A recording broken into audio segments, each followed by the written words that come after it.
畳、日本が生んだ究極の企画、身体弱と建築の奇跡。ああ、やっぱり畳は落ち着くな。いぐさの匂いって、なんでこんなに癒されるんでしょう？ガク君、その畳1枚のサイズがどれくらいか知っていますか？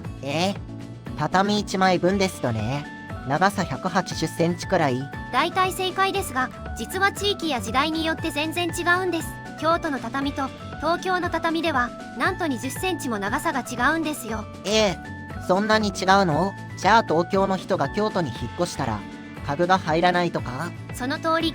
逆に京都の人が東京に来ると部屋が狭く感じます。このサイズのズレには秀吉と家康の政治的戦略が隠されているのです。今日は日本人の身体と建築が生んだ究極のモジュール、畳の秘密を解説しましょう。まず、畳の起源は寝具や座布団でした。平安時代、板張りの床に偉い人が座る場所だけ畳を置いていたのです。畳めることができるから畳と呼ばれました。最初は折りたたみ式のマットだったんですね。当時は縁の柄で身分が厳格に決まっていました。天皇は最高位の証として北斎式の雲源べりを使いました。大臣クラスは白黒の高麗べりなど、足元を見れば階級が丸分かりだったのです。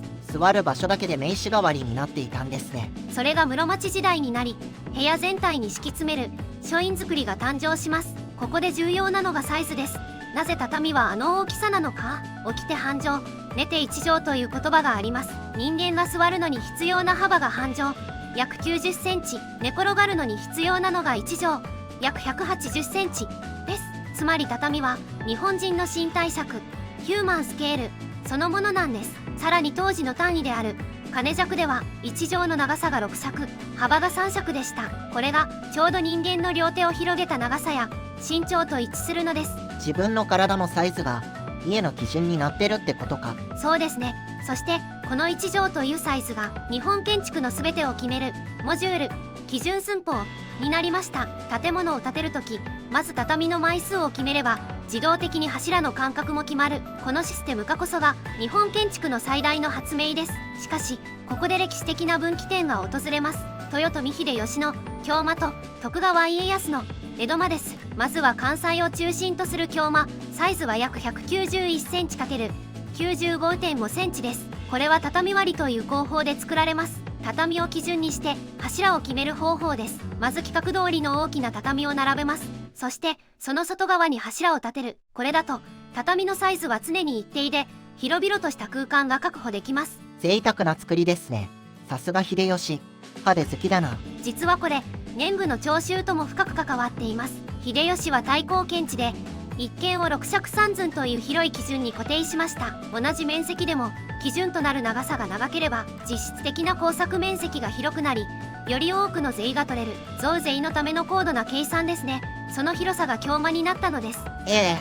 年貢の基準まで畳の広さだったんですか？そこで登場するのが徳川家康の江戸間です。江戸は急激に人口が増え、火事も多かったため、とにかく早く大量に家を建てる必要がありました。そこで採用されたのが柱割りです。柱の中心から中心までを基準にする方法です。すると柱の太さの分だけ内側の畳は小さくせざるを得ません。江戸間の畳は176センチ ×88センチと京間より一回り小さくなりました。これには現場の職人さんたちの深刻な事情もありました。江戸では建築ラッシュでどの大工が建てても同じになるよう、まず柱を先に建ててしまう方が効率が良かったのです。後からその隙間に合わせて畳を現物合わせで注文する。こうして建物に畳を合わせるという江戸の文化が確立しました。やっぱり狭くなってたんだ。でもスピード優先だったんですね。合理性の家康らしいや。今のプレカット工法の先駆けですね。さらに現代最も普及しているのが団地間です。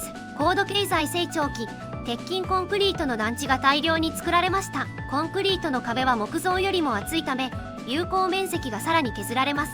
限られた土地にいかに多くの家族を住まわせるか、その縮小の歴史の終着点が団地間なのです。その結果サイズは約170センチ ×85 センチまで縮小しました。京間と比べると縦20センチ、横10センチも小さい。同じ6畳でも京都と団地じゃ広さが全然違うんですね。はい、不動産広告の何畳という表記には注意が必要です。現在は1畳イコール 1.62 平方メートル以上というルールがありますが、それでも京間に比べればかなりコンパクトに感じます。ここで少し畳の敷き方のルールについても触れておきましょう。畳の合わせ目が十字になってはいけないという掟を知っていますか？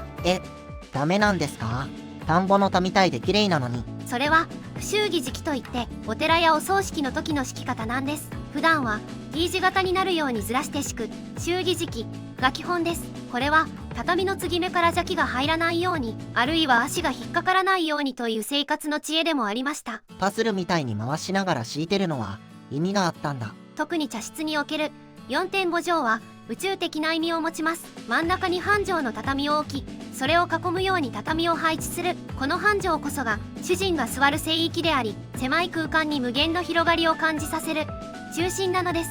最近ではフローリングの上に置く置き畳も人気ですね。生活様式が変わっても日本人は畳を捨てきれないようです。床に直接座る、寝転がるという視線の低さは日本人の精神安定剤のようなものですから。あと、畳の部屋って用途が決まっていないのがいいですとね。昼は客間、夜は寝室、冬はこたつで団らん、何にでもなれる空白の空間って感じです。鋭いですね。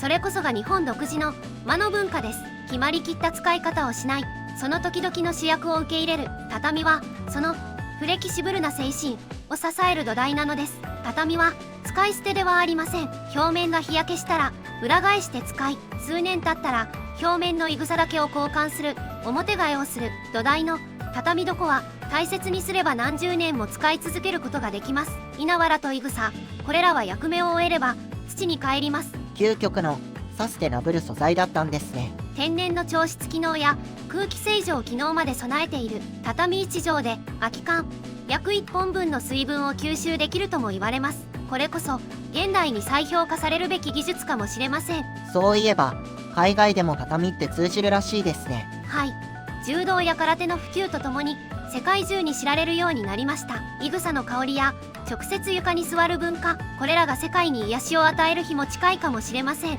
今日は畳のサイズと歴史について解説しました。身体尺から生まれた半畳という単位、正式には都市計画によって伸縮した畳の数奇な運命。次に畳の上でゴロゴロするときは歴史に思いを馳せてみてください。はい、でも僕はやっぱり広々とした今日までゴロゴロしたいです。皆さんの家の畳はどのサイズでしたか？